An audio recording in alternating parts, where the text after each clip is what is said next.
வணக்கம் மக்களே. பூம் பேரியர்ஸை பத்தி நீங்க கேள்விப்படுறது எல்லாமே உண்மை கிடையாதுங்க. பூம் பேரியர்ஸ் வந்து இப்ப பாத்தீங்கன்னா லார்ஜ் ஃபெசிலிட்டிஸ் மட்டும் தான் தேவைப்படும்னு எல்லாருமே நினைச்சிட்டு இருக்கீங்க. இல்லைங்க. பூம் பேரியர்ஸ் வந்து பாத்தீங்கன்னா நம்ம அபார்ட்மெண்ட்ஸ்க்கெல்லாம் ரொம்பவே ஹெல்ப்ஃபுல்லா இருக்குங்க. அண்ட் பூம் பேரியர்ஸ் வந்து பாத்தீங்கன்னா ரொம்ப எக்ஸ்பென்சிவ்னு எல்லா மக்களும் நினைச்சிட்டு இருக்காங்க. உண்மையே இல்லைங்க. இப்போ உங்க அபார்ட்மெண்ட்ல ஒரு 50 வீடு இருக்குன்னா நீங்க வீட்டுக்கு ஒரு 1000 ரூபாய் ஸ்பெண்ட் பண்ணாலும் நம்ம பூம் பேரியர்ஸை இன்ஸ்டால் பண்ணிக்க முடியுங்க. இப்போ வந்து பாத்தீங்கன்னா பூம் பேரியர்ஸை மெயின்டைன் பண்றது ரொம்ப காஸ்ட்லின்னு நினைச்சிட்டு இருக்காங்க. இல்லைங்க. பூம் பேரியர்ஸ் வந்து இப்போ நம்ம high quality boom barriers install பண்ணும்போது அது ஹை டியூரபிலிட்டியா இருக்கும், மெயின்டெனன்ஸ் ஃப்ரீங்க. அதுவும் இல்லாமல் நம்ம 1B-ல 1 இயர் ரீப்ளேஸ்மெண்ட்டோட பூம் பேரியர்ஸை நம்ம இன்ஸ்டால் பண்ணி கொடுத்துட்டு இருப்போங்க. பவர் கட் அப்போ நம்ம பூம் பேரியர்ஸை யூஸ் பண்ண முடியாதுன்னு நினைக்காதீங்க.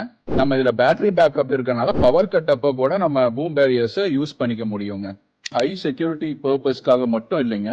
இதுல வந்து நம்ம வெஹிக்கிள்ஸ் ட்ராக்கிங்கை மானிட்டர் பண்ணிக்க முடியும். அப்புறம் நம்ம இந்த டிராஃபிக்கை வந்து நீட்டா ஆர்கனைஸ் பண்ணிக்க முடியுங்க. உங்க ப்ராப்பர்ட்டியில உங்களுக்கு பூம் பேரியர்ஸ் வந்து இன்ஸ்டால் பண்றதுக்கு ஏதாவது டவுட்ஸ் இருக்கு, உங்களுக்கு அது மூலியமா ஏதாவது கிளாரிஃபிகேஷன் வேணும்னா நீங்க எப்ப வேணா எங்களுக்கு கால் பண்ணலாம். நான் உங்களுக்கு ஹெல்ப் பண்றதுக்கு ரெடியா இருக்கும்.